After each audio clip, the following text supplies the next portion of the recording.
Welcome to You're Not Alone, the podcast that brings you real stories of strength, hope, and resilience.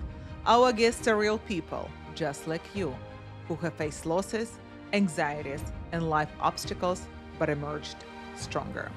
Today's guest is someone who truly embodies the spirit of adventure, resilience, and global connection. Meet Raoul. Raoul has built a life full of exploration and meaningful transitions. But his story isn't just about travel, it's about transformation. From adapting to new cultures to navigating long distance love, Raoul's path is nothing but ordinary. He and his wife first connected online and spent months building their relationship virtually before even meeting in person. In this episode, we talk about embracing change, trusting the process, and how love and life can strive across borders. Let's dive in. My name is Victoria Vita. I'm a mindset mentor, Reiki master, a sound healer. I'm also the CEO and founder of Self Awesomeness and the host of this podcast. And today's guest is Raoul Muradimov. Hi, Raoul. How are you? Hi, Victoria. Thank you for inviting me. Thanks for being here today. We're all excited to hear your story. So, you are holding two citizenships and you lived in three different countries. Do you feel more connected to one of the country over the other? And what actually made you move from one place to another? Okay, I believe first we need to talk about where I'm actually from. I'm from Okay. Kazakhstan. If you know Borat, that's where I'm Mhm. from, Borat. We lived there, and because of the situation of the country, because how dangerous it was, we um, moved first to Okay. France. Uh, moved first to France. That's where we seeked asylum, and that's where I lived most of my life. I lived since age of 6 to age 18. Okay. 18, or 20. I don't remember exactly, but until that, 15 years, around 15 Mhm. years. And then after that, in 2015, I moved to the US, where I lived until 2021. And then during COVID, I met my wife. We met through acquaintances. So she used to live here. She went on, she organized a seminar here in the US. And it happened that my sister and her friends went to this seminar. And that's how they got to know each other. And then at the time, I was single, and at the time, he was free. So they decided to, hey, let's introduce them. That's how they introduced them. And a funny story is that when uh, I first reached out to her, my sister created a chat, a group chat, and then she deleted herself from the chat. But then I didn't know her name. I just received the picture. Mhm. She received a picture of me. We both said that we're attracted. We're attractive to each other, and then that's how we started talking. And I didn't know her name, so when I first called, I said, I don't know your name, and so that's how it happened. So you basically first message. So until 2021, you lived in the United States, right? And you were here, and where was she back then? At the time, she was in Okay. Ukraine. Okay, but when the chat was created, who made the first move to start the conversation? Oh, I believe it was me. I'm pretty certain it We was should me. bring her on this podcast so we can hear her story as well. Yeah, absolutely, absolutely. But I'm pretty sure it was me. It was me. That's where I asked. Actually, I don't know your name. What is your Mhm. name? And, that she said, Maria, but you can call me Masha. And that's how we started to video call. We were doing video Okay. calls every day. Okay. we probably haven't missed any day. Like probably we did that for 3 months in a row. There was no day where we So you missed. basically you were dating, like seeing each other like in life, Yes. but being like in two different countries. Yes, I would say first we started to ask some questions, and then after I would say 3 weeks, we did we said, hey, let's do a date, like official date. So it was like a face to face. I got some wine, she got some wine, and we talked, and we also did a questionnaire that is called 36 questions to fall in love. I believe that's how it's called. And yeah, we went over those questions. We probably had something like 5 to 6 hours call. That was Oh, it's a five long six hours date. call. Yes, that was a long day, and that was when we said to each other, "Love you," even though we haven't seen each Okay. other. Okay. Oh, that's so beautiful. You just jumped right into the core meeting your wife. Well, meeting my wife was only 3 months after our first Yeah, call. yeah. So, Um, I mean, I think dating virtually, actually dating someone online, it's quite unique. And what was that experience like? just like you said, it's very unique. You don't have the touch. You don't have anything else than your sight, your words, and communication.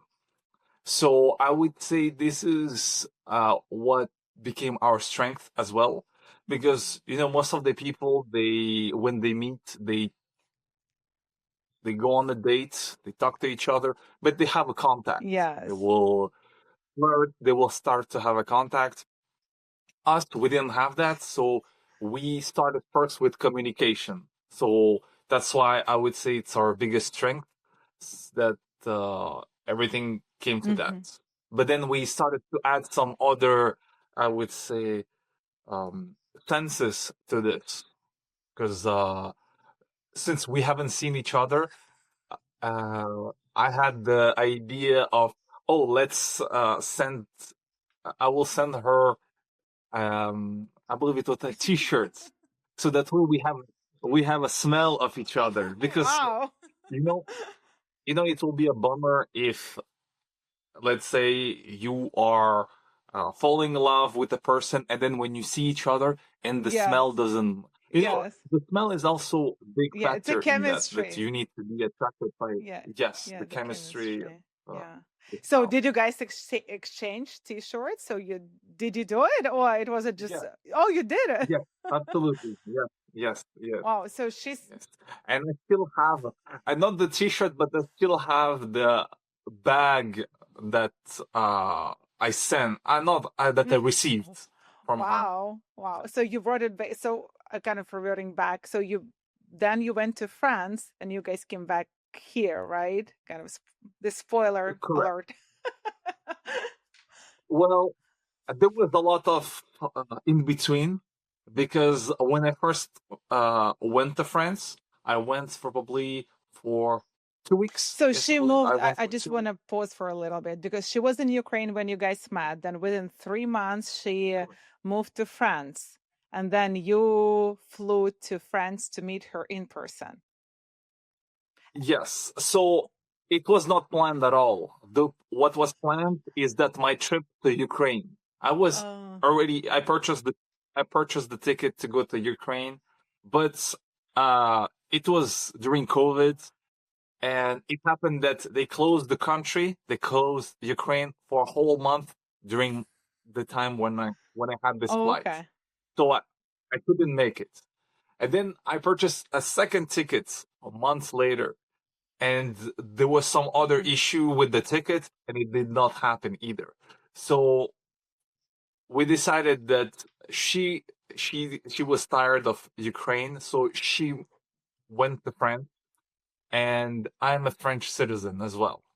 So even though the country might be closed, I will still be able to make Okay. it to the country. And it happened that when I purchased my ticket, the country did close. The France closed for that period of time. But I still Yeah, made because it. I still made it. I mean, it was a great flight because I had almost we were probably 20 people in a 4 airplane, so it was very fun. It was the best time to fly. So the third time was a charm, as Yeah, people do say, third time is a yeah, charm. Okay. So absolutely, she absolutely was in France and you flew to France as well, and that was the first time you guys met, like face to face and correct. physically. And so, what was your? Do you remember how it was like meeting her in person? Like, was it like magical, what you expected, or it was more surprising? I would say a lot of anxiety at the beginning because especially when you fly to Paris and then you still have 5 hours Oh, of train before you get there. So even though you flew for 12 hours, I believe it was 12 hours with layover, I still have probably the trip was around 15 hours. So I would say a lot of stress build up. And yeah, I would say it was anxiety, but then I was very happy. It's very weird. It's a very weird feeling when you see someone on television or mhm. on the screen, and then when you meet them in real life, it's very weird. Your brain has like some type of problem when you see that. It's very unique. What was It's- so different? Like, what was like the biggest anxiety about? I would say for me, I was already in love Hmm. with her. The physical encounter was a confirmation of what I was feeling, of everything else. Hmm. So that's why once we met, um, we went to a place, a hotel that I got for us, and then I also met her family over there. Uh, and So basically, you were all it was in right from the beginning. When you flew there, you just correct, correct, correct. And the funny thing is that I asked her hand probably 4 days after. okay. So we met, and just like I said, it was just a confirmation because I got the ring, Oh, but so you I already was had a ring. thinking, So you were planning to yeah. propose. Okay. So it was probably not proposed at the beginning, but more like a sort of Oh, promise promise ring ring. or Okay. that kind Yeah. of thing. Yeah. And then I kind of made my mind, and that's when I asked her hand in my pajamas in a hotel. And not the most fancy thing, nothing like And I guess she said yes. a balloon. Yes, she did. She did. I was shaking when it happened. Yes, I was So shaking. where did you expect that she would say yes, or you were worried that she would say no, or I hoped that she said yes. Well, because it was all about confirming what we were feeling the hmm past few months, and yeah, that's I don't believe in when people say like, oh, I know this person for 10 years, that kind of things. I believe it's better to talk about knowing someone, but in the hours you spent. hmm Because you might know someone for 10 years, but you spend probably 1 hour with them once a month yeah. or once a while. So in total, over the 10 years, you're going to have like probably this person for hmm 50 hmm hours. hmm But for us, since we were on a call every single day for 2, 3 hours, and then we always texted each other, I would say that uh, we knew each other more than hundreds and hundreds of Yeah. hours. I haven't counted. I'm not that Okay, good now with now math, you have but to count.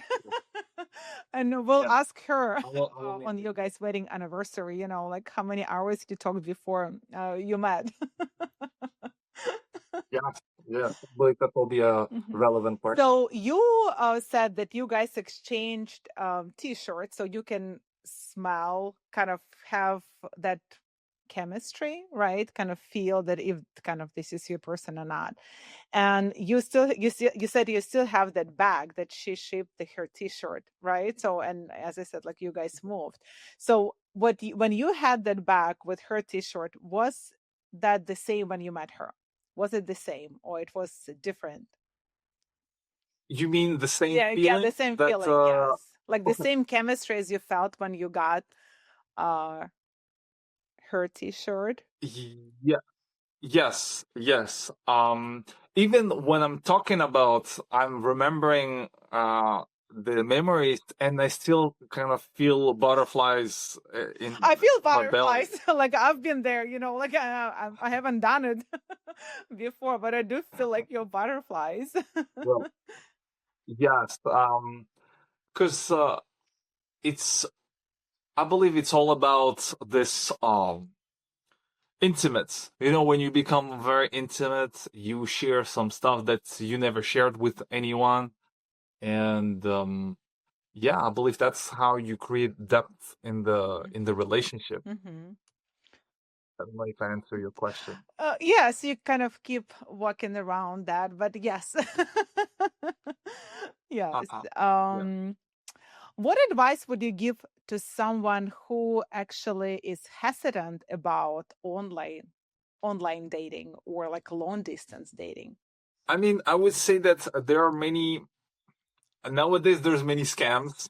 I mean, at some points, I did also think that, oh, maybe there is some type of scam going Yeah. on, but because you want to confirm, you know, within yourself that you will feel embarrassed if that is the case.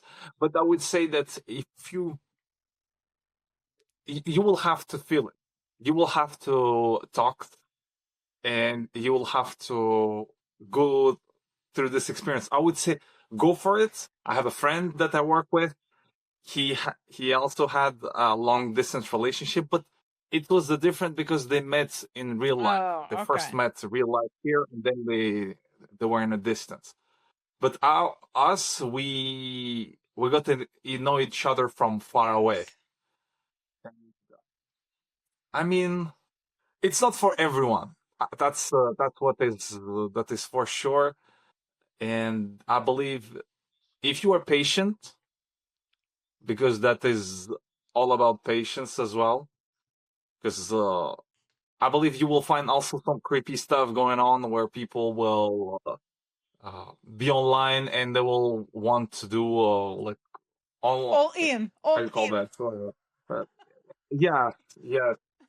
I don't know the political correct term, Yes. but yes, they will ask Mm-hmm. more from the relationship when it hasn't Mm-hmm. happened yet. Mm-hmm.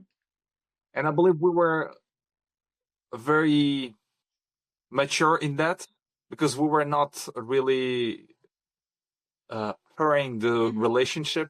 We took our time, and because I was living my life here, she was living her life over there, and then we found each other as a comfort Mm-hmm. zone. We became each other's comfort zone. So But that also can I be would say, challenging because you guys had time difference, right? So it's not as you were on the oh, same time absolutely, zone, and it's not only kind of being open to it, but also commitment, right? Time commitment, and from her side and from your absolutely, side, especially with the time difference.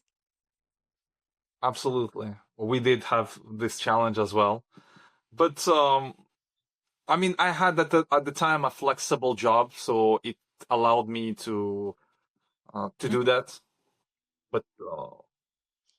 But she also made it work. Yeah. So it was commitment on both sides. It's not just your Correct. okay. Correct. It's not one Yeah. sided. Yes. Okay.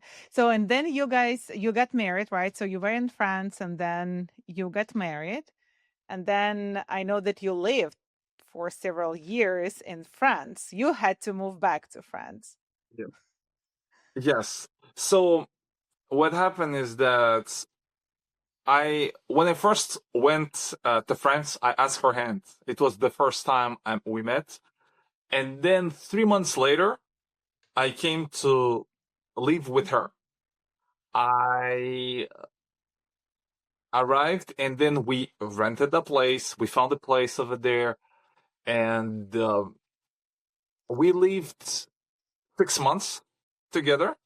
And in that time, we found a place. We found a car, a shitty car, but It's still a car, I yes. mean, yeah, it brought it gave us the opportunity to give one to point A to point B, and we also got married, but we did not get married easily because we went through an interview just to make sure that they need to make sure that we are legit. Oh. We're not a fake Mm-hmm. couple. We're not. Mm-hmm.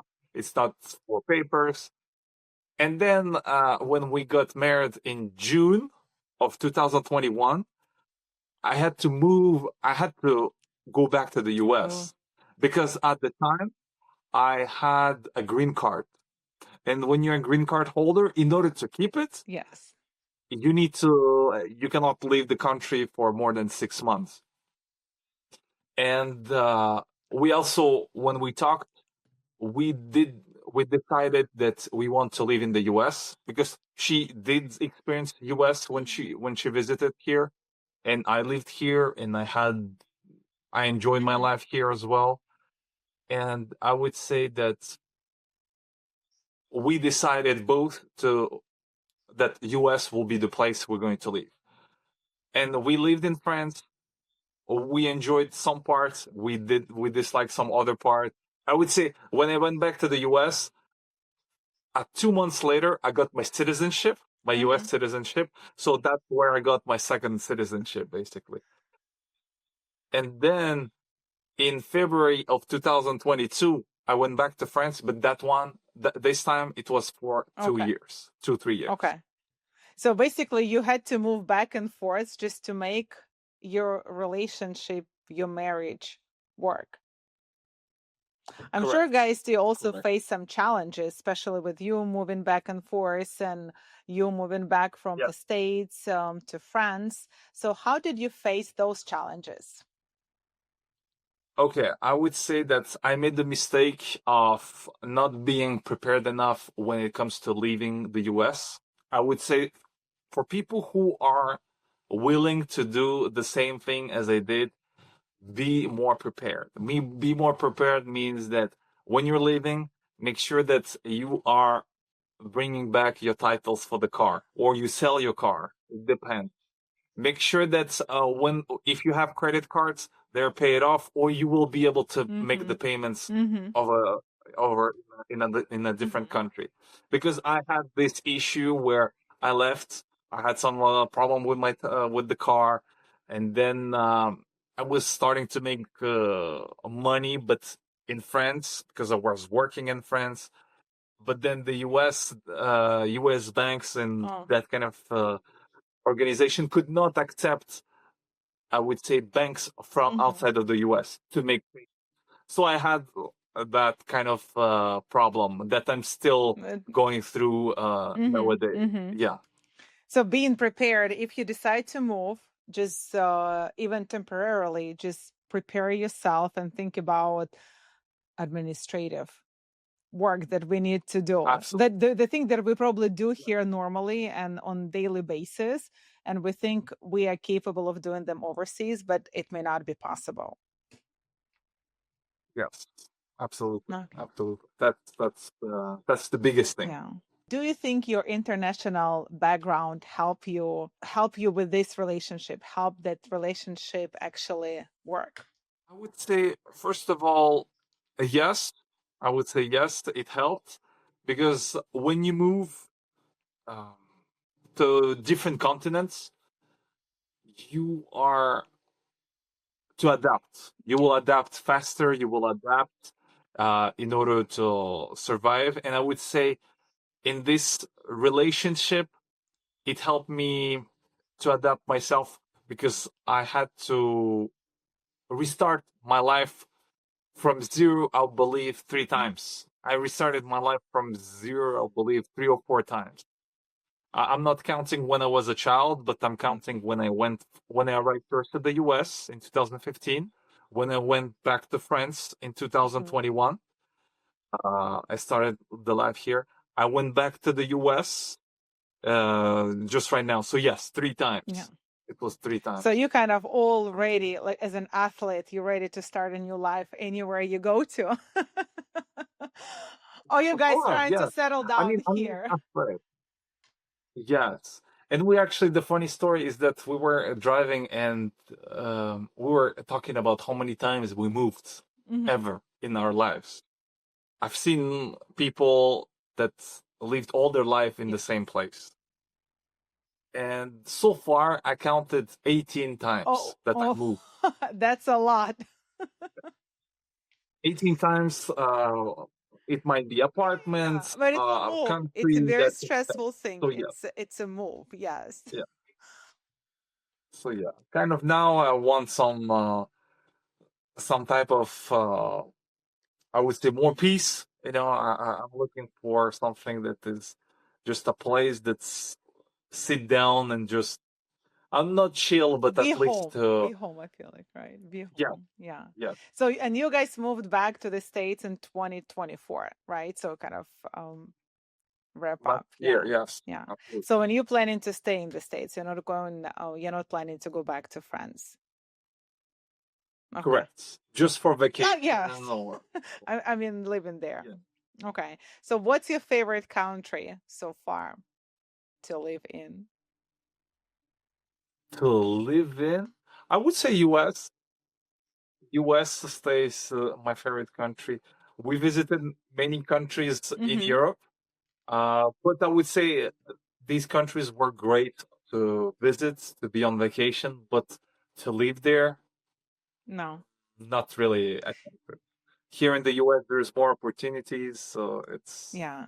Yeah. So basically you hard to. consider home the States, not France, where you pretty much grew up. Yeah. Okay.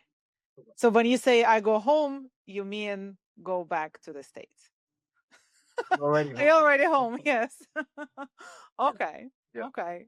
So what's one thing you used to believe about love or relationship that completely changed over the years?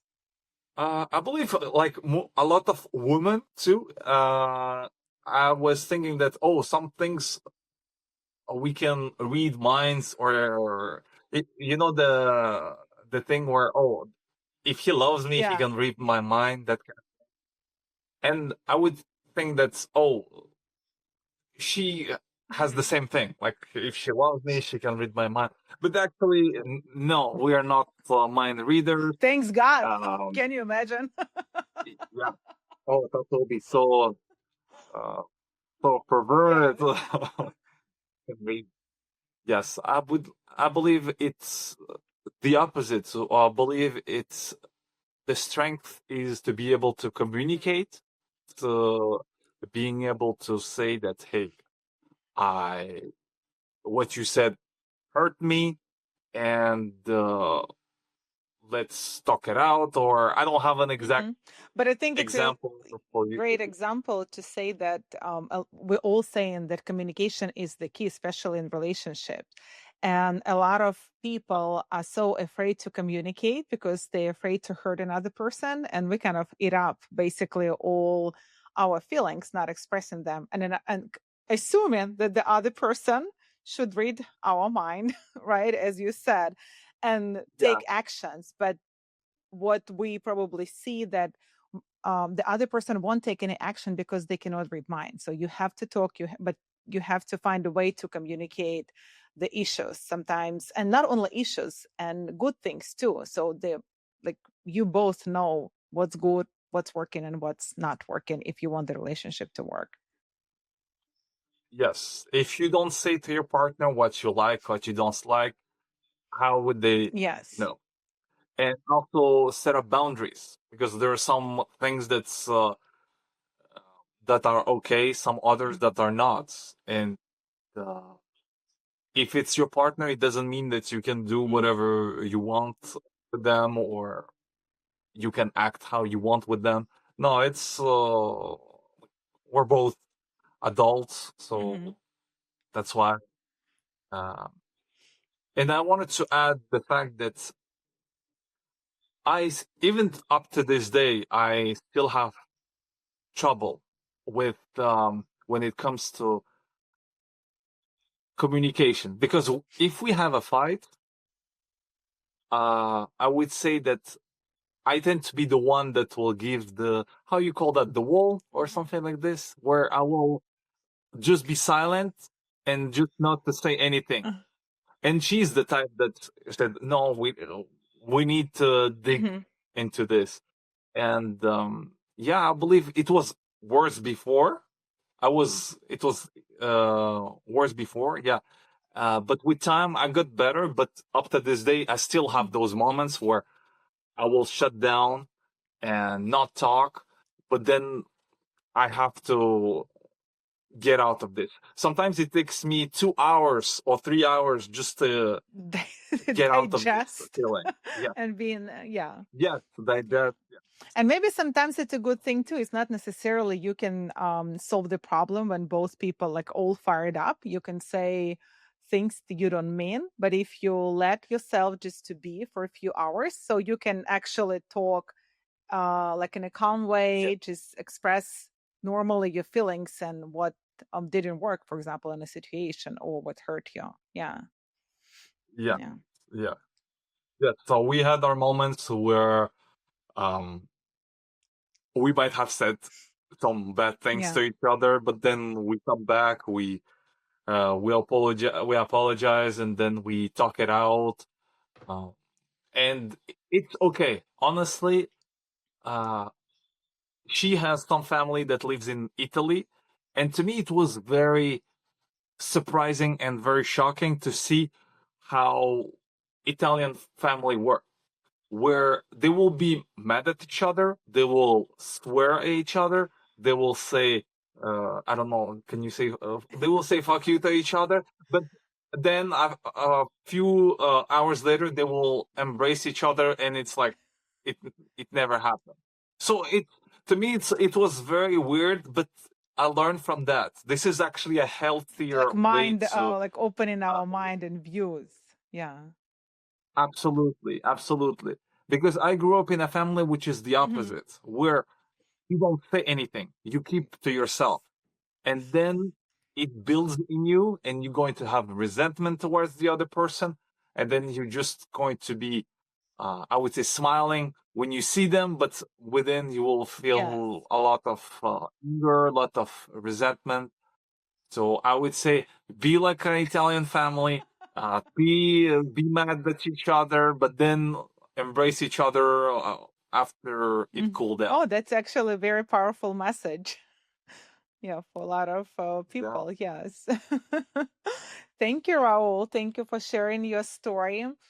I wanted to ask you about your legacy message or something, your final encouragement message. But if you want to add something to being as a talent family, please do so. Ah, okay. By the way, I don't have anything related Yeah. to Italians. I No, have but no yes, relationship with. but what you said, you kind of liked how the way they act. And for us, sometimes it's mind opening, right? So, especially for people, we grew up in Soviet Union and your parents kind of did too, right? And we were not raised to talk about our feelings. Nobody asked us how we're feeling Mhm. about things. Yeah. Neither, like my parents never asked to each other, I guess. No, no, they didn't really care about how we Mhm. felt. But it's kind of different way of expressing yourself, right? So you're a human being. You can be angry, you can be sad, you can be mad, you can be happy, and allowing yourself to just Absolutely. be who you are. It's actually pretty powerful. Yeah. I would say don't, how to put it, don't let it end because you are upset at this right Mhm. moment. Because nowadays, because of, I would say, the dating or how abundant how abundant the world is when it comes to consumptions, but consumption, I would say, of humans as well. Yeah. What I Yeah. mean is that because people consume each other through Tinders or Bumble, like, oh, swipe left. And if you don't like it, you say, oh, I will find someone else. And if you don't find it, I will find someone else. It's like the perfect person for someone will be it's like, oh, I want a relationship, and to compare it, it's like you want a green light from DC to New York, so that there is no red lights, which is Yes. not likely unless you have someone I who is mean, no hacking. traffic too, But right? DC to New York. yeah, so I would say expect it's normal to go through hardship, to go through fights. That's how muscles are built. You need to destroy your muscle in order to grow it. You need to destroy a little bit of the relationship in order to grow it. Yeah. Yes, because and I would say love is like a bonfire. Love is like a bonfire. We need to add um, branches as proof of love.